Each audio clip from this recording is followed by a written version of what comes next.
Hello and good morning everyone. I hope आप सभी अच्छे होंगे और अपनी अच्छे से तैयारी कर रहे होंगे। तो आज की क्लास में हम अपनी जो सीरीज़ चल रही है जिसमें हम एचटेट 2022 पीजीटी मैथ्स का मैथ्स वाला पोर्शन जो 60 क्वेश्चंस होते हैं वो कवर कर रहे हैं। और एक वीडियो हम पहले बना चुके हैं जिसमें हमने 91 to question number 100 complete solve किया है स्टेप बाय स्टेप। और आज की वीडियो में हम question number 1012 to question number 110 मतलब 10 क्वेश्चन हम आज की वीडियो में डिस्कस करने वाले हैं। तो चलिए स्टार्ट करते हैं। और स्टार्ट करने से पहले अगर अभी तक आपने आरकेसी मैथ्स चैनल को सब्सक्राइब नहीं किया है तो सब्सक्राइब कर लीजिए, वीडियो को लाइक कर दीजिए, जिससे हमें मोटिवेशन मिलता है ऐसे ही इंटरेस्टिंग वीडियोस बनाने का। देखते रहे आज का पहला question. If a b c are unit vectors such that a plus b minus c is equal to 0 then angle between a and b is equal to। देखो यहाँ पे हमें जो गिवन कंडीशन है उसी से एंगल निकालना है। ये जो है हमारी गिवन कंडीशन है, ये गिवन कंडीशन है, इसी से एंगल निकालना है। अब इसको मैं कैसे लिख सकता हूँ, इसको मैं कैसे लिख सकता हूँ, angle a plus angle b और c राइट हैंड साइड में जाके प्लस हो जाएगा। इतना काम हो गया। अब मैं क्या करूंगा, दोनों तरफ मॉड लगा के स्क्वायर कर देता हूं, क्योंकि इक्वल के साइन के दोनों तरफ मैं सेम चीज कर सकता हूं। ऐसा मैंने क्यों किया, ऐसा मैंने इसलिए किया क्योंकि जब आप इसको ओपन करोगे तो आएगा मॉड ऑफ ए का स्क्वायर मॉड ऑफ बी का square plus 2 a dot b cos theta. और ये कॉस थीटा से ही मैं क्या निकालूंगा, एंगल निकालूंगा। समझ आई बात? इसलिए मैंने दोनों तरफ मॉड लगा के स्क्वायर किया है। Because a b c are unit vectors, तो उनका मॉड भी क्या हो जाएगा, 1, और 1 का स्क्वायर होता है 1। तो ये 1 plus 1 plus 2ab, a dot b cos theta को कैसे ओपन करोगे, mod of a mod of b और कॉस थीटा। ये मॉड सी है, इसका भी जो आंसर है वो 1 होगा, 1 का स्क्वायर 1। 1 प्लस 1 कितना हो जाएगा, 2 plus 2 a b cos theta is equal to 1। अब मैं क्या करूंगा, यहां से 2 को राइट हैंड साइड में अगर ले जाओगे तो ये हो जाएगा, देखो ये भी 1 ये भी 1, तो ये हो जाएगा 2 कॉस थीटा। इस 2 को राइट हैंड साइड में ले जाएंगे तो -1, और कॉस थीटा की वैल्यू कितनी आ जाएगी, -1/2। अब आप ऑप्शंस में देखो, अगर हम क्वाड्रेंट्स की बात करें, all positive, sine positive, tan positive, cos positive. अब हमारा कॉस क्या है, नेगेटिव। तो कॉस नेगेटिव कहाँ पे होगा, देखो इसमें तो हो ही नहीं सकता फर्स्ट क्वाड्रेंट में, क्योंकि फर्स्ट क्वाड्रेंट में तो सारे पॉजिटिव होते हैं, ऑल पॉजिटिव होते हैं। तो ये देखो π/6 का मतलब होता है 30 डिग्री, π/3 का मतलब होता है 60 डिग्री, π/2 का मतलब 90 डिग्री, और 2π/3 का मतलब 120 डिग्री। तो आप डायरेक्ट यहाँ से आंसर पे अपना टिक लगा सकते हो। ये भी फर्स्ट क्वाड्रेंट में होगा, ये भी फर्स्ट क्वाड्रेंट, ये भी, और ये किस में है, सेकंड क्वाड्रेंट में है, मतलब कहीं यहाँ पर। और यहाँ पर कॉस क्या होता है, नेगेटिव, और नेगेटिव ही मेरा एंगल आ रहा है। तो यहाँ से आप करेक्ट आंसर लगा सकते हो, ऑप्शन नंबर डी आपका आंसर हो जाएगा। इतनी बात क्लियर हो गई, समझ में आ गया आपको? ठीक है जी, नोट डाउन कर लीजिए। इसका एक दूसरा मेथड भी होता है। देखो कॉस थीटा की वैल्यू कितनी है, -1/2। अब देखो माइनस को बाहर रख लो। अब कॉस 1/2 कब होता है, π/6 पे, π/6 पे होता है, π/3 पे, cos 60 पे होता है। तो ये cos π/3 लिख सकता हूँ। ठीक है, cos π/3 मैंने लिख दिया, कोई प्रॉब्लम वाली बात नहीं है। दूसरी एक और चीज़, ये माइनस का साइन चलता रहेगा। अब ये देखो cos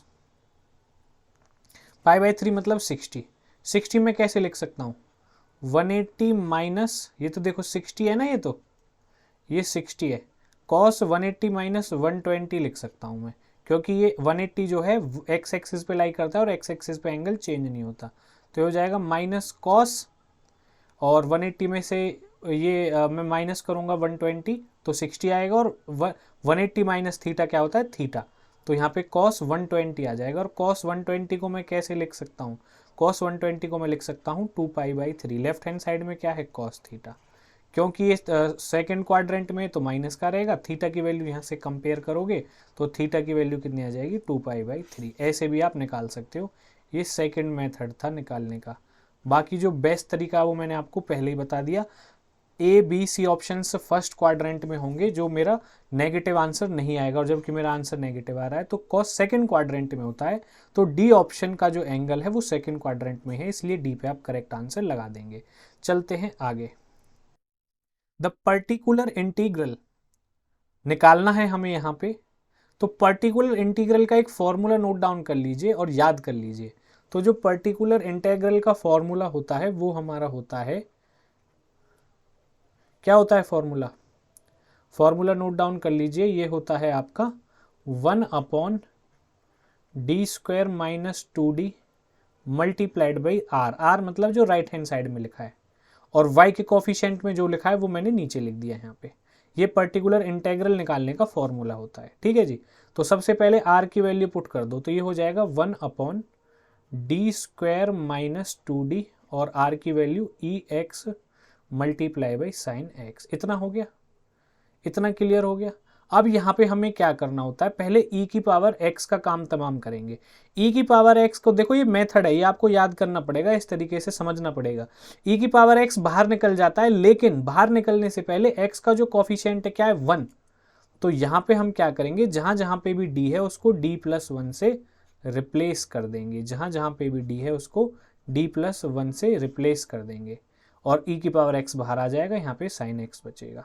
बाहर मतलब मैंने अलग करके लिख लिया, ठीक है। अब इतने पे काम करेंगे हम, और इसमें क्या स्टेप लगा है लिख देता हूं मैं, replacing d by d plus coefficient of x in e की पावर x। इतना काम हो गया।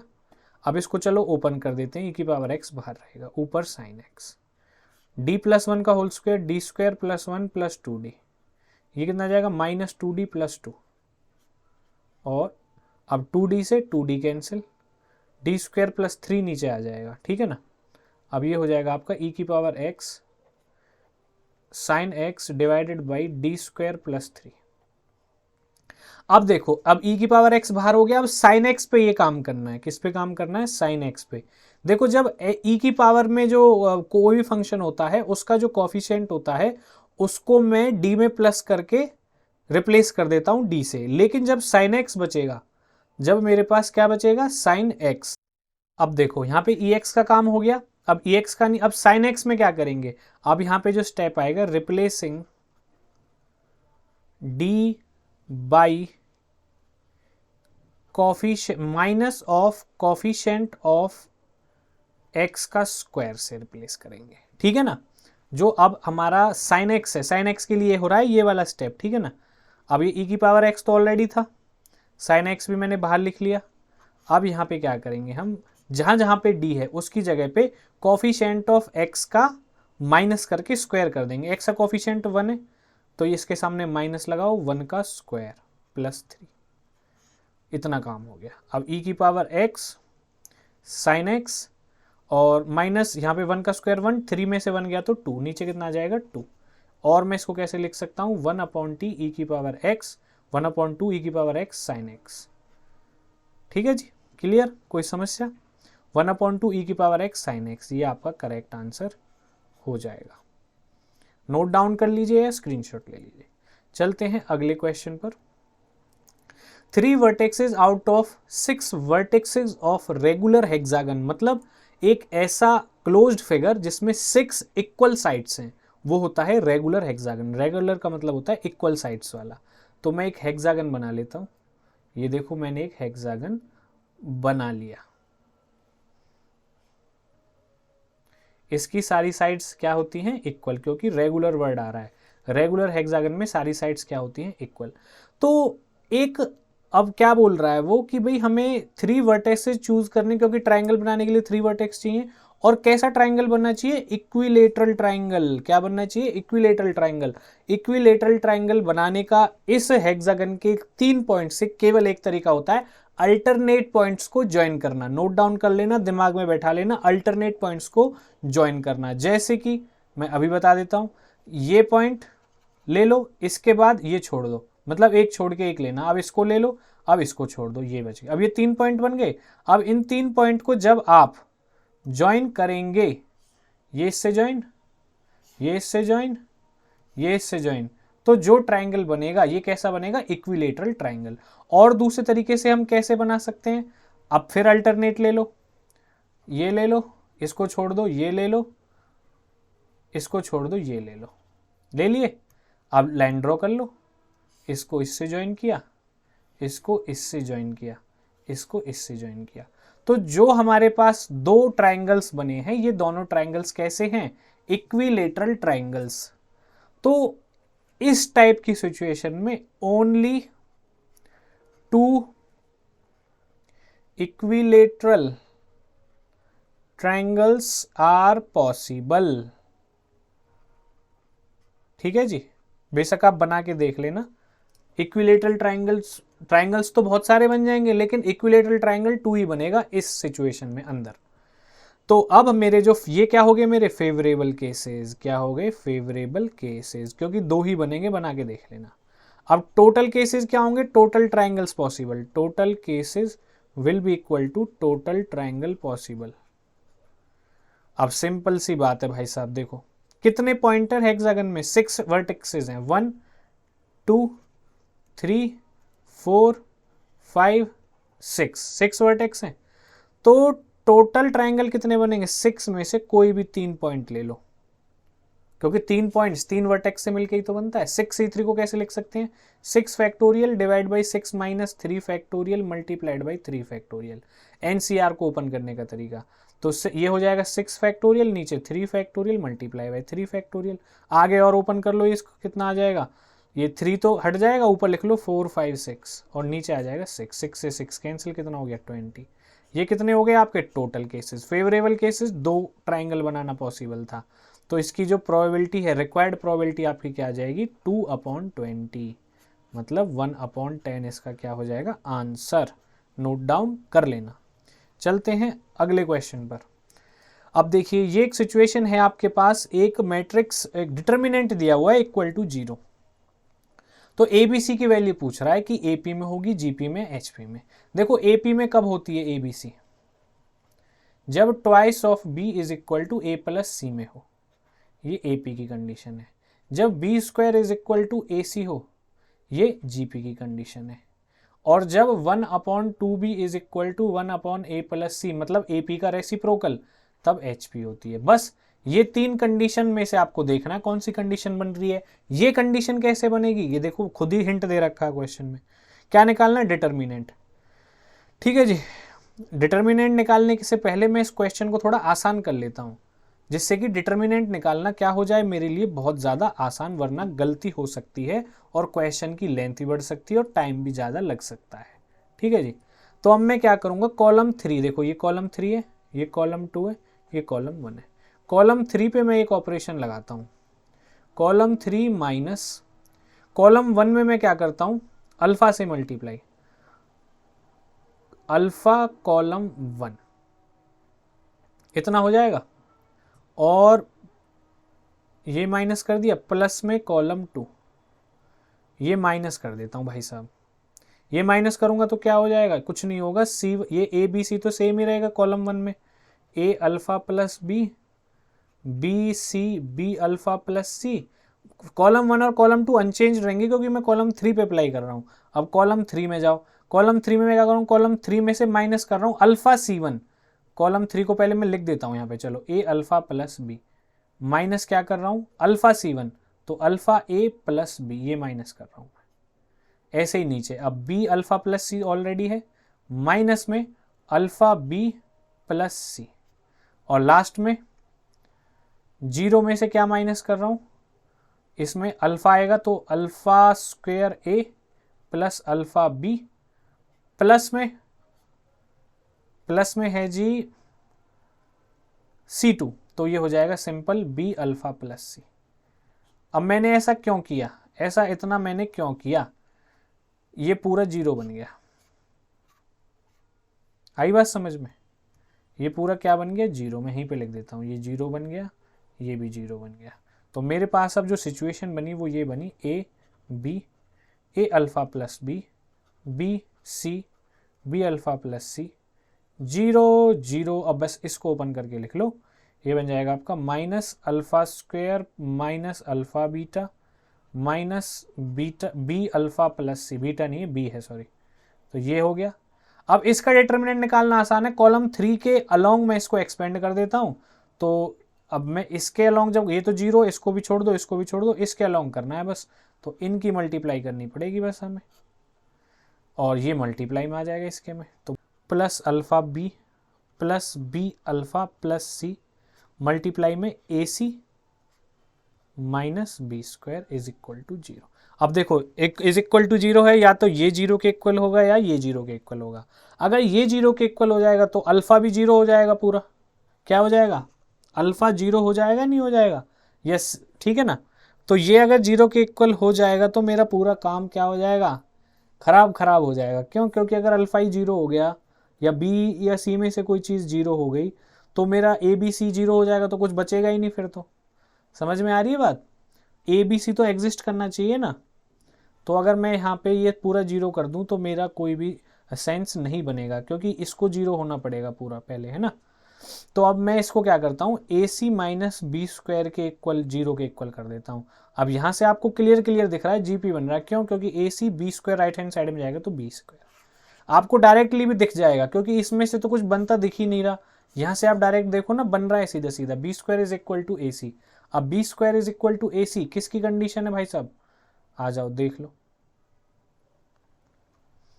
B square A C GP की कंडीशन है जी आपकी, तो आपका आंसर हो जाएगा जीपी। नोट डाउन कर लीजिए, चलते हैं नेक्स्ट क्वेश्चन पर। अब ये देखो, इस टाइप के इंटीग्रेशन में ना एक टेक्निक होती है, उस टेक्निक को समझना पड़ेगा, और बहुत आसान टेक्निक है। जब भी नीचे साइन कॉस की फॉर्म में हो तो हमेशा कॉस से मल्टीप्लाई करना है, कॉस से डिवाइड, और नीचे अगर साइन साइन की फॉर्म हो तो साइन से मल्टीप्लाई, साइन से डिवाइड।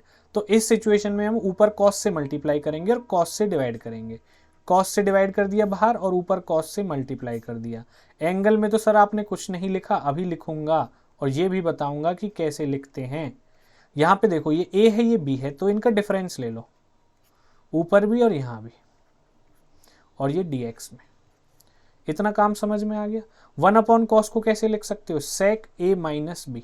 इतना लिखते ही आप आंसर बता सकते हो, क्योंकि ऑप्शन में देखो, ऑप्शन में sec कहाँ पे है, b। अगर टाइम कम हो तो डायरेक्ट b आंसर लगाओ, और b ही इसका करेक्ट आंसर है। मैं पूरा करके दिखा देता हूं लेकिन आपको। अब इंटीग्रेशन वाला पार्ट रहता है, अब इंटीग्रेशन वाले पार्ट को यहाँ पे देखो, cos a माइनस बी है। अब मैं क्या करूंगा, जैसा नीचे है ऐसा ही ऊपर बनाने की कोशिश करूंगा। अब देखो मुझे ना इसमें सिमेट्री बनानी है, मतलब ऊपर भी x माइनस ए बनाना है और x माइनस बी बनाना है। उसके लिए मैं क्या करूंगा, ऊपर x को ऐड कर लूंगा। तो ऊपर मैं लिख देता हूँ x प्लस कर लेता हूँ और x ही माइनस कर लेता हूँ। चलो मैं एक बार फटाफट से आपको इसको ना पहले x का काम करके दिखा देता हूँ। अब a माइनस बी है, इसमें मैं x प्लस कर लिया और x ही क्या कर दिया माइनस। ऐसे तो मैं कर सकता हूँ इसमें, अभी मैं आपको दिखा रहा हूँ, ठीक है ना। अब मुझे क्या चाहिए, x माइनस ए। अब मुझे क्या चाहिए, x माइनस ए। तो मैं अगर, और क्या चाहिए दूसरा, x माइनस बी। तो x माइनस बी तो डायरेक्ट ही लिखा हुआ है, इतना काम हो गया। और क्या चाहिए मुझे, x माइनस ए। तो मैं माइनस एक्स प्लस ए लिखा हुआ है, इसमें मैं क्या करूंगा, माइनस कॉमन ले लूंगा, तो ये x माइनस ए बन जाएगा, और x माइनस बी मेरा बाहर लिखा हुआ है। तो अब मैं क्या करूंगा, जो a माइनस बी है इसको मैं कैसे लिख सकता हूं, मैं ऐसे लिख सकता हूं। इतनी बात समझ में आ गई आपको, बताइए जितनी बात समझ में आ गई है तो ठीक है। ये चीज़ समझ में आ गई आपको। अब ये मैं, चलो मैं इरेज भी नहीं कर रहा इसको, ये ही मैं, अब आप ध्यान रखेंगे। अब मैं यही चीज़ करने वाला हूँ, ठीक है। इसको रिप्लेस करूँगा, इसको इससे, ठीक है। चलिए, बाहर है sec a माइनस बी, ऊपर आ जाएगा cos x minus B minus X minus A. जैसे नीचे था ऐसे ही मैंने ऊपर बनाया, x को प्लस और माइनस करके। अब देखो सिंपल फॉर्मूला मैंने आपको बताया हुआ है, क्या फॉर्मूला है, cos a minus cos b, cos a cos b plus sin a sin b। अब मैं ये फॉर्मूला लगाऊंगा, ठीक है। अब मैं ये फॉर्मूला लगा देता हूँ, चलिए यहाँ से लिख लेता हूँ, sec a माइनस बी तो बाहर है, इंटीग्रेशन करानी है अभी, खाली ये तो सॉल्व भी कर रहा हूँ बस। तो cos a, ये a है ये b है, cos a cos b, ठीक है, minus sin a sine b. बड़ा ध्यान से लिखना, मिस्टेक नहीं होनी चाहिए। डिवाइड में ये है तो मैं इसको अलग अलग करके लिख देता हूँ डिवाइड में, sine x minus a cos x minus B, और यहाँ पे भी sine x minus a cos x minus B. इतना काम हो गया। dx चल ही रहा है इसके साथ में, ठीक है ना। इंटीग्रेशन मतलब किया नहीं, खाली सॉल्व कर रहा हूँ। अब देखो ये x माइनस ए और ये x माइनस ए सेम है, ये cos x माइनस बी, ये cos x minus B same है। इनका जो एंगल है वो सेम आ रहा है, और जिनका ट्रिग्नोमेट्रिक फंक्शन भी सेम है वो कैंसिल हो जाएगा। इसीलिए मैंने सेम बनाने के लिए बोला था, ठीक है। क्वेश्चन सिंप्लीफाई हो जाएगा, अभी हम सिंप्लीफाई कर रहे हैं। Sine x minus B sine x minus A, sine x minus A से ये कैंसिल। अब सिचुएशन क्या बन जाएगी, sec A minus B cancel. अब ये देखो cos x minus A sine x minus A क्या बन जाएगा, cot x minus A. Minus में ये क्या है, अब अलग अलग इंटीग्रेशन कर लेंगे इनका, sine x minus B cos x minus B, tan X minus B. Okay, अब इनको इंटीग्रेट कर लो। Sec A minus B as it is बाहर है क्योंकि कांस्टेंट है। अब इसमें देखो cot X minus B, cot का क्या होता है, कॉट का बताओ क्या होता है, लॉग टेन एक्स। ये एक्स की तरह एक्ट कर रहा है, तो अब ये आ जाएगा log sine X, log sine x minus A. अब 10 को मैं सेक में भी कन्वर्ट कर सकता हूं और कॉस में भी। सेक में करूंगा तो लॉग सेक आएगा, और नहीं तो क्या आ जाएगा, कॉस में करूंगा तो लॉग कॉस एक्स। तो ये आपका आ जाएगा log cos x minus b. Integration करने के बाद इंटीग्रेशन हट गया। Log m minus log n, इसको मैं कैसे लिख सकता हूं, लॉग एम अपॉन एन, तो log sine x minus a divided by cos x minus b. अब देखो कौन सा ऑप्शन ठीक बैठ रहा है, बताइए which option is correct. Sine x minus a cos x minus b, clear हो गया। एग्जैक्ट आंसर आ गया ऑप्शन नंबर बी, जो कि ट्रिक से मैंने आपको पहले बता दिया था कि आपकी ऑब्जर्वेशन स्किल होनी चाहिए। देखो ट्रिक क्या है, ट्रिक कोई स्टेटमेंट हो सकती है, ऑब्जर्वेशन हो सकती है, ऑड वन आउट का स्किल हो सकता है, वहीं से ट्रिक बनती है, और अलग से कहीं से ट्रिक नहीं बनती या कोई डायरेक्ट फॉर्मूला होता है। चलते हैं अगले क्वेश्चन पर। अब ये देखो बहुत आसान क्वेश्चन है, इसमें एक्स की वैल्यू बतानी है। देखो ये साइन बाहर दिख रहा है ना, इसको इधर ले आओ दूसरी तरफ, तो लेफ्ट हैंड साइड में बचेगा sine inverse 1/5 plus cos inverse x is equal to sine inverse 1। इतना बात समझ में आ गई। अब देखो साइन की वैल्यू, अब 1 कब होता है साइन, 90 पे, और 90 को हम कैसे लिख सकते हैं, π/2। तो साइन इनवर्स साइन π/2 लिख सकता हूं मैं इसको। 1 को साइन π/2 लिख दिया, साइन से साइन कैंसिल, कितना आ गया π/2। और लेफ्ट हैंड साइड में क्या है, वही sign inverse 1/5 plus cos inverse x. अब इतने में ही आपका दिमाग काम कर जाना चाहिए। ये एक फॉर्मूला होता है, फॉर्मूला क्या होता है, sine inverse x plus cos inverse x अगर π/2 के इक्वल है तो ये एंगल और ये एंगल आपस में क्या होते हैं, इक्वल। यहाँ पे भी देखो π/2 आ रहा है, तो ये एंगल जरूरी इसके इक्वल होगा। तो x की वैल्यू भी कितनी आ गई, 1/5। आपका आंसर आ गया option number b. Please note down करें और स्क्रीनशॉट ले लें। मजा आ रहा है कि नहीं आ रहा, अगर मजा आ रहा है तो वीडियो को लाइक जरूर कर दें। चलते हैं आगे। At any point r, theta on the curve the radius of curvature. देखो ये पोलर फॉर्म में आपका सॉल्व होगा क्वेश्चन, r और थीटा की फॉर्म में। तो जो पोलर फॉर्म में रेडियस ऑफ कर्वेचर का फॉर्मूला होता है, रेडियस ऑफ कर्वेचर क्या होता है फॉर्मूला, बहुत अच्छा सा फॉर्मूला है, एक दो बार लिखोगे तो याद हो जाएगा, मैंने भी ऐसे ही किया था। तो फॉर्मूला क्या है आपका, r² प्लस dr/d थीटा का स्क्वायर और पूरे का 3/2 पावर। नीचे आ जाओ, नीचे भी सेम r² से शुरू, r², यहाँ पे ट्वाइस ऑफ dr/d थीटा, जो ऊपर लिखा था उसका ट्वाइस, माइनस में r d2r/d थीटा स्क्वायर। और एक और इंपॉर्टेंट चीज, सारे आंसर्स r और अल्फा की फॉर्म में हैं, तो आपको जो भी D are by D theta या D two are by D theta square निकालना है वो आर की फॉर्म में ही निकालेंगे, क्योंकि उसी फॉर्म में आपका आंसर है। आर क्या है क्वेश्चन में दिया हुआ है, देखो आर तो मैं लिख देता हूं पहले, क्या दिया हुआ है, ए ई की पावर थीटा कॉट अल्फा। अब थीटा के रिस्पेक्ट में अगर मैं इसको डिफरेंशिएट करूंगा तो मेरा जो अल्फा है कॉट अल्फा वो क्या रहेगा, कांस्टेंट। तो ये तो आर हो गया। अब मैं D R by D theta निकाल लेता हूं क्योंकि मुझे जरूरत पड़ेगी अभी आगे। तो D R by D theta कितना हो जाएगा, ए कांस्टेंट, ई की पावर थीटा ई की पावर एक्स का डिफरेंशिएशन ई की पावर एक्स, तो ई की पावर थीटा कॉट अल्फा। थीटा का 1 हो जाएगा और थीटा कॉट अल्फा का भी निकालेंगे। अब थीटा का तो 1 हो गया और कॉट अल्फा आ गया आपका एज ए कांस्टेंट, ये आ गया। अब यहाँ पे आप नोटिस करो ए ई की पावर थीटा कॉट अल्फा क्या है, ये तो आर ही है। क्या है, आर। तो मैं इसको आगे कैसे लिख सकता हूँ, आर कॉट अल्फा। क्या हो गया आपका, D are by D theta. अब D two are by D theta square में आगे करूँ तो क्या आ जाएगा, आर का डिफरेंशिएशन कितना होगा, D R by D theta होगा आर का, और कॉट अल्फा क्या है, कांस्टेंट है। अब D R by D theta मैं कितना निकाल चुका हूँ, ये रहा आर कॉट अल्फा। तो यहाँ पे वैल्यू पुट कर दो आर कॉट अल्फा की, r cot alpha cot alpha, ये कितना हो जाएगा, आर कॉट स्क्वायर अल्फा। ये मेरी d two r d theta square की वैल्यू हो गई। इनको मैं थोड़ा सा ऐसे हाईलाइट करके भी लिख देता हूँ जिससे कि देखने और समझने में आसानी हो जाए। ये दो वैल्यूज ही मैं आगे पुट करने वाला हूँ।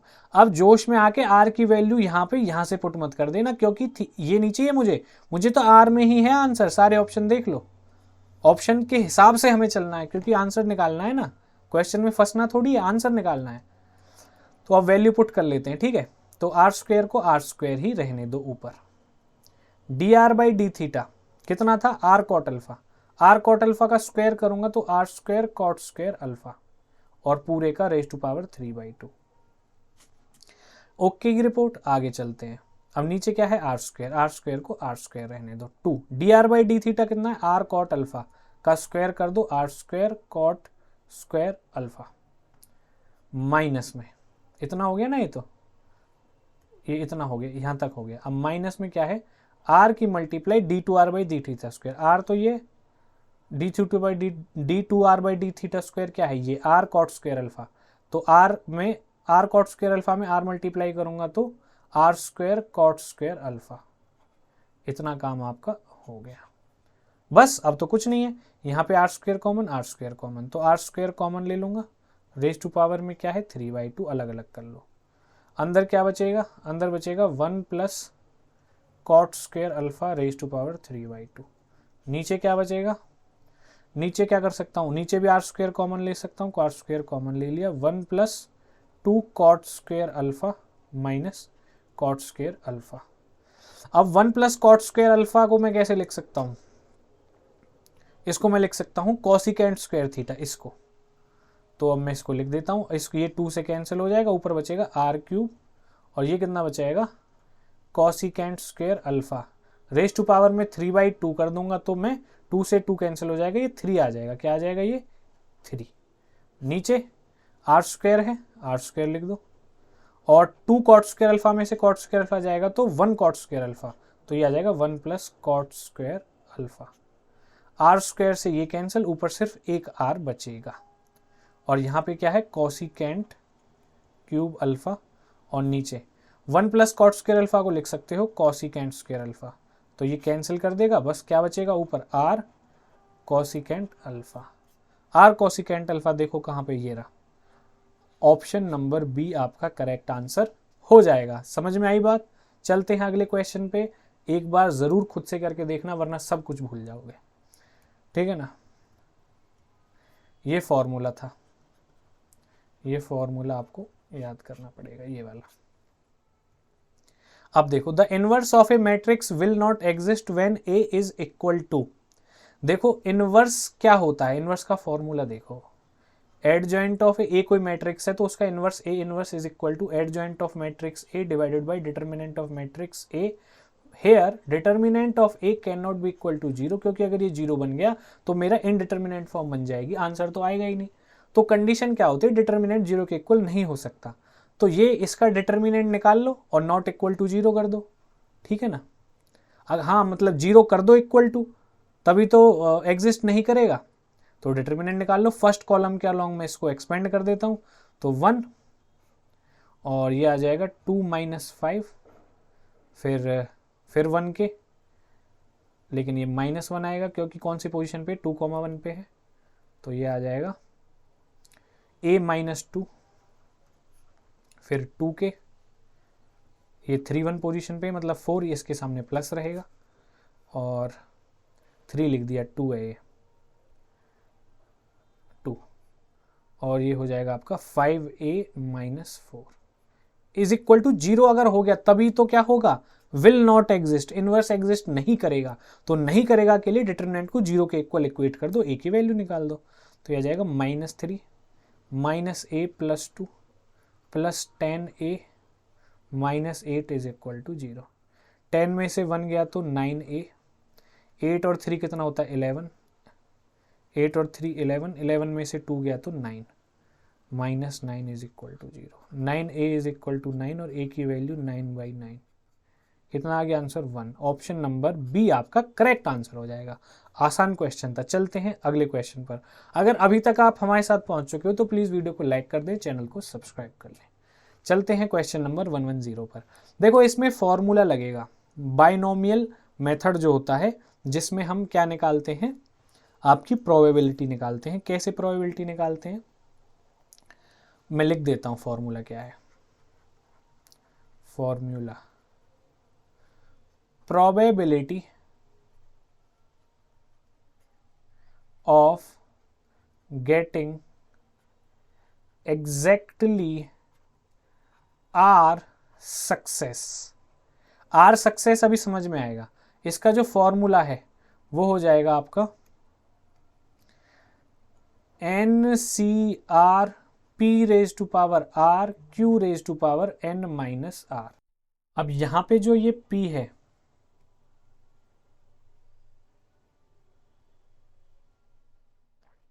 ये P रिप्रेजेंट करता है प्रोबेबिलिटी ऑफ सक्सेस। ये Q है, ये रिप्रेजेंट करता है probability of failure.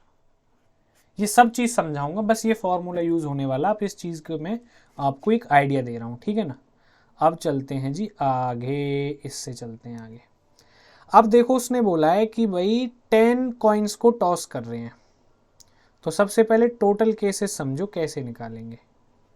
Total cases निकालते हैं हम, जितनी पॉसिबिलिटीज है। कॉइन को टॉस करने पे 2 पॉसिबिलिटी होती है, या तो हेड आएगा या टेल, तो 2 लिख लिया। अब कितनी बार उछाल रहे हैं, 10 बार, तो 2 रेज टू पावर 10 हो जाएगा।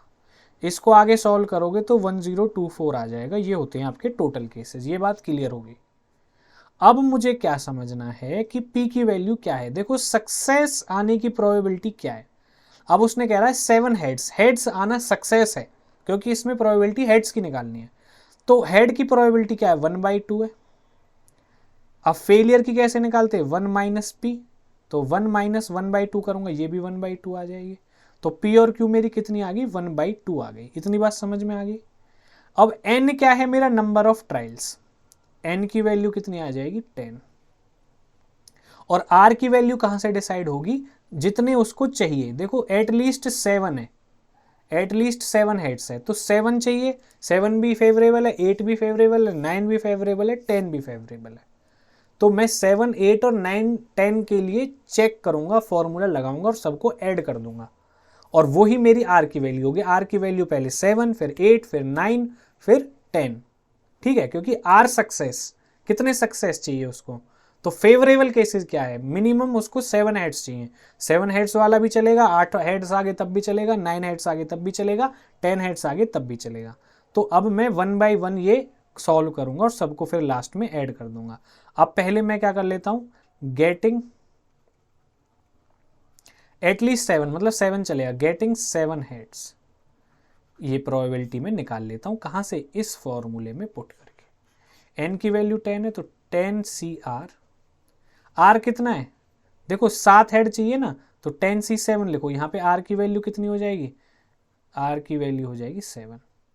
10CR, P की वैल्यू सक्सेस 1/2, P और Q की वैल्यू 1/2 है, और रेज टू पावर में 7, जो इतना है यहाँ पे उतना ही यहाँ पे 1/2, 7 N माइनस R, 10 में से 7 गया तो 3, इतना हो गया। अब इसको सॉल्व कर लो। 10c7 को कैसे सॉल्व करेंगे, 10 factorial, 10 minus 7 factorial 3 factorial multiply by 7 factorial. आगे सॉल्व करोगे तो आ जाएगा 8 9 10, 7 फैक्टोरियल कैंसिल हो गए, नीचे 6। आगे और इसको कैंसिल करोगे तो ये 3 3 जा 9, 3 2 जा 6, 2 4 जा 8, 4 3 जा 12, कितना आ गया 120। यहाँ से मैं क्या करूँगा, आपके फेवरेबल केसेस निकालने वाला हूँ। इन सबको ऐड करके क्या निकलेंगे, टोटल फेवरेबल केसेस, और टोटल केसेस 1024, इससे मैं डिवाइड कर दूंगा। अब गेटिंग 7 हेड्स के लिए किया, अब मैं शॉर्ट में लिखूंगा, अब 4 8 हेड्स, 8 हेड्स के लिए क्या करूंगा, same formula 10c8 1/2 raise to power 8 1/2 raise to power 2। आगे सॉल्व कर लो, 10 factorial 10 minus 8 2 factorial multiply by 8 factorial, और आगे इसको मैं सॉल्व कर लूंगा। अब देखो यहाँ पे मैंने ये सॉल्व किया है, मल्टीप्लाई में इनको करूंगा तो क्या आएगा 1/2 रेज टू पावर 10, 7 + 3 10 आ जाएगा। यहीं पे लिख लेता हूँ मल्टीप्लाई 1/2 रेज टू पावर 10। अब इसको मैं सॉल्व करता हूँ तो कितना आ जाएगा, 9 मल्टीप्लाई बाई 10 डिवाइडेड बाई 2, 2 5 जा 10 45, और ये इन दोनों की मल्टीप्लाई करूंगा तो 1/2 रेज टू पावर 10 मेरा बचा हुआ है। 1/2 रेज टू पावर 10 हर किसी में आएगा, 4 9 हेड्स। चलो 9 हेड्स के लिए 10c9 1/2 raise to power 9 1/2 10 minus 9 1, यह आ जाएगा आपका 10 factorial divided by 10 minus 9 1 factorial multiply by 9 factorial, that is equal to 10 multiply by 1/2 raise to power 10, क्योंकि ये सेम है, एक्सपोनेंट प्लस करेंगे तो 10 आ जाएगा, 4 10। अब मैं 10 हेड्स तक ही करूंगा क्योंकि टोटल कॉइन तो 10 ही है, 10 से ज़्यादा हेड थोड़ी आ जाएंगे, तो इसलिए 7 से 10 तक। अभी आ जाएगा 10c10 1/2 1 माइनस 10 माइनस 10 करूँगा तो 0, और 1/2 नहीं, यहाँ पे तो 10 आएगा और यहाँ पे 0 आएगा। आगे सॉल्व करूँगा, 10c10 कितना हो जाएगा मेरा, देखो 10 factorial 10 minus 10 0 factorial multiply by 10 factorial 1/2 raise to power 10, 1/2 raise to power 0 1 हो जाएगा, ये हो जाएगा आपका 1 multiply by 1/2 raise to power 10। अब मुझे क्या करना है, अब मुझे सिर्फ इनको प्लस करना है। क्या करना है, प्लस, इन सबको प्लस करना है, मेरे फेवरेबल केसेस निकल जाएंगे। इन सबको मैं क्या कर दूंगा, प्लस, सबको प्लस कर दूंगा, क्यों, फेवरेबल, टोटल फेवरेबल केसेस निकालने के लिए।